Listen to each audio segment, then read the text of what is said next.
Baik, jadi pada kesempatan siang hari ini kita dari kelompok 4 dari kampus Trisakti School of Management Bekasi ingin mendatangi UMKM PT Berlian Selaras Busana, yaitu PT yang bergerak di bidang konveksi. Sebelum itu perkenalkan nama kami terlebih dahulu.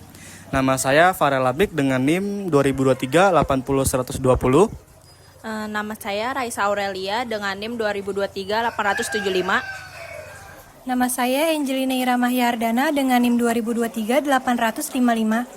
Saya Arvita Dikusuma Ningrum dengan NIM 2023 80134. Nama saya Adelia Dwi Putri Widewati dengan NIM belakang 06. Baik, langsung kita masuk aja ke dalamnya menemui pemilik atau owner dari konveksi ini.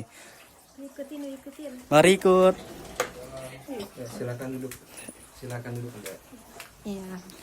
Jadi kami sudah di tempat atau menemui owner dari PT Berlian Selaras Busana, yaitu PT yang bergerak dalam konveksi. Sebelumnya boleh perkenalkan diri terlebih dahulu, Pak?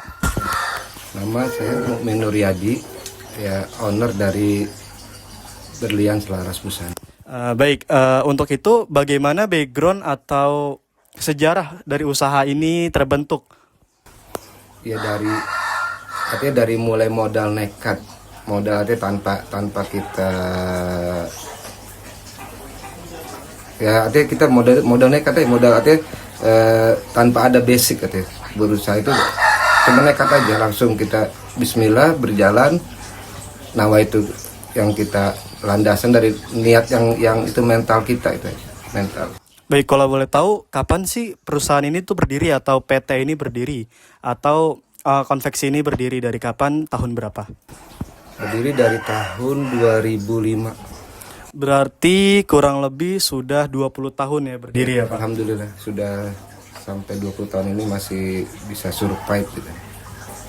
Baik, terima kasih, Pak. Menurut Bapak, siapa target pasar utama dari konveksi ini? Kayak misalnya apakah lebih fokus ke bisnis to bisnisnya seperti seragam perusahaan atau sekolah, atau bisnis to customer melayani brand fashion lokal?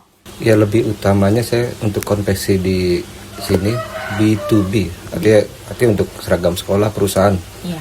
Tapi mungkin kedepannya akan lebih dikembangkan lagi. Gitu. Oke. Terus bagaimana cara Bapak melihat peluang pasar untuk jasa konveksi saat ini? Mungkin terkait tren fashion atau kebutuhan seragam? Ya kalau tren pasar untuk konveksi terbuka cukup lebar ya, cukup luas. Artinya banyak, artinya dari mulai lahir sampai dewasa sampai orang tua pun memang butuhnya kebutuhan primer ya. Konveksi itu artinya pakaian itu kebutuhan primer yang memang dibutuhkan dari anak itu lahir ya, sampai meninggal terakhir ya. Iya. Selanjutnya itu media apa saja yang digunakan untuk promosi, misalnya media sosial untuk portofolio, WhatsApp, ikut pameran, atau dari mulut ke mulut? Untuk saat ini ya lebih dominan saya dari mulut ke mulut, tapi dari medsos pun tetap ada, dari IG, dari WA ada ya. Menurut Bapak, strategi promosi mana yang paling efektif untuk mendapatkan klien baru sejauh ini? Kalau untuk strateginya apa tadi? Strategi promosi mana? Yang lebih ini ya dari mulut ke mulut, karena mereka sudah temannya atau orang pertama pesan itu sudah merasakan gitu. Yang lebih efektif itu. Artinya kita udah mengenalkan secara nggak langsung ke mereka bahwa kerjaan kita itu seperti ini loh. Ada mutu, ada kualitas dan lainnya gitu. Terus untuk konveksi ini, teknologi atau peralatan apa saja yang menjadi andalan dalam proses produksi? Contohnya kayak misalnya jenis mesin jahit khusus, mesin potongan kain, mesin bordir, atau software desain. Pada umumnya sih semuanya itu saling berhubungan. Semua itu mesin jahit, mesin potong, sama software pun ya ada kaitannya. Tinggal kita mana yang dibutuhkan. Artinya semuanya kebutuhan yang kita perlukan di sini, kayak mesin jahit itu semuanya memang dominan. Nggak ada yang lebih apa sih? Lebih artinya ya ini artinya dari proses motong, jahit apa semua saling berkaitan artinya. Iya. Oke, makasih.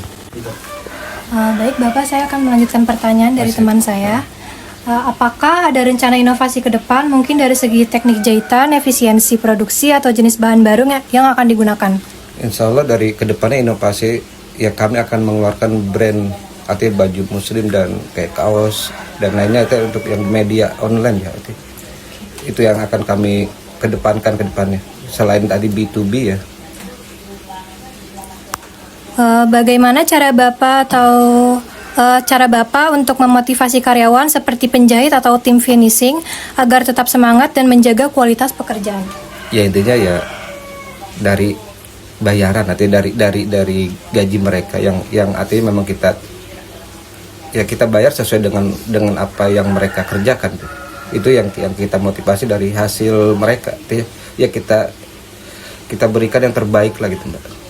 Bagaimana cara Bapak memotivasi karyawan seperti penjahit atau tim finishing agar tetap semangat dan menjaga kualitas pekerjaan?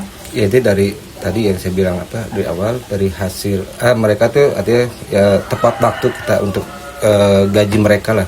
Terus ya artinya mungkin nanti ada sedikit door prize di akhir tahun atau apa itu yang saya usahakan seperti itu Mbak.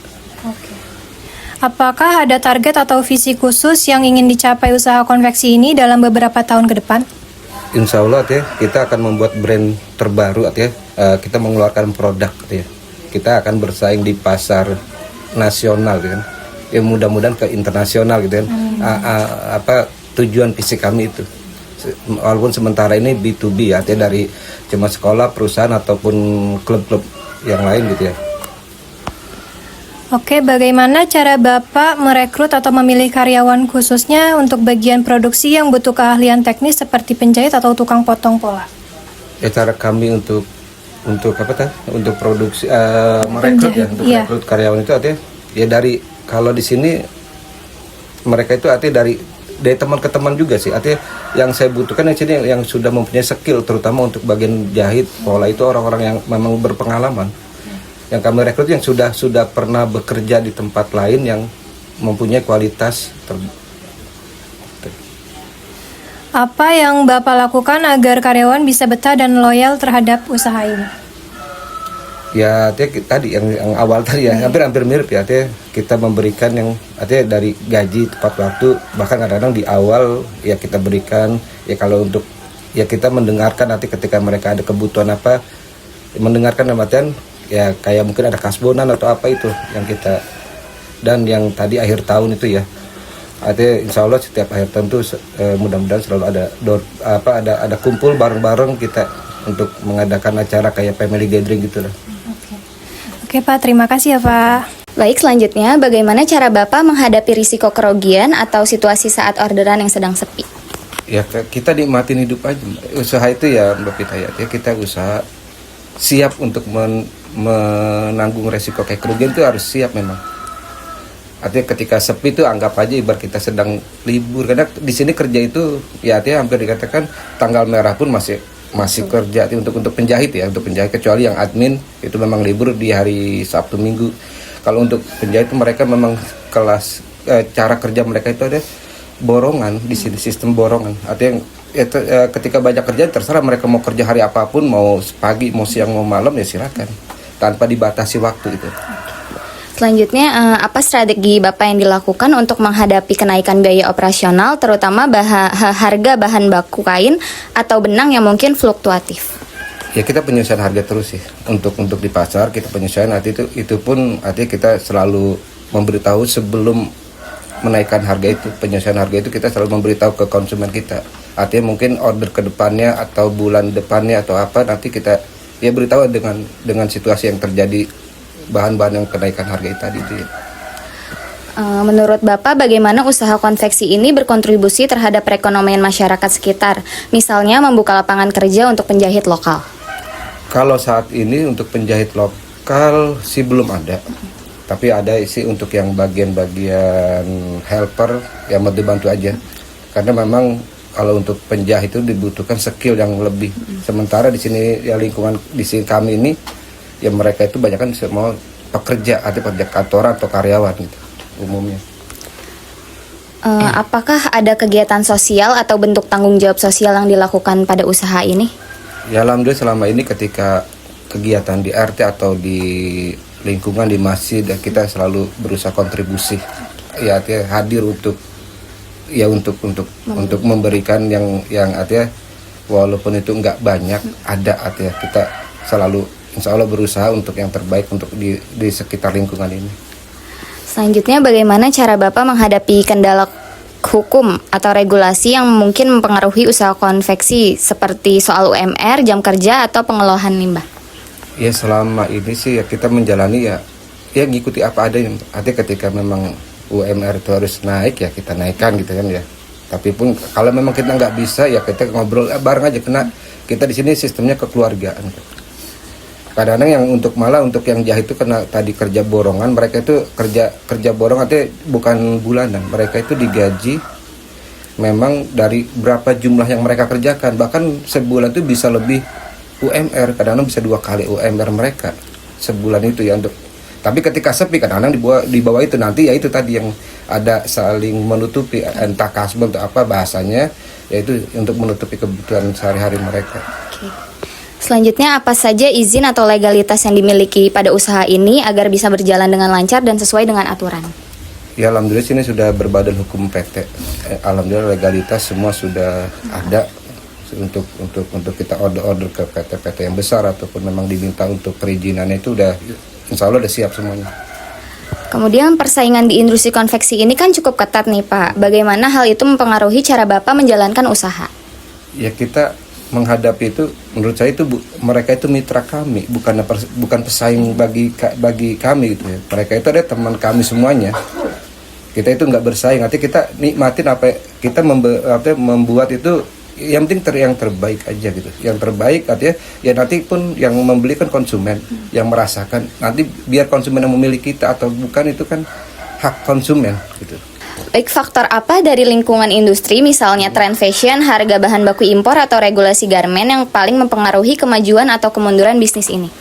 Ya kalau dilihat dari sekarang ini, memang dari impor dari negara Cina itu terutama ya.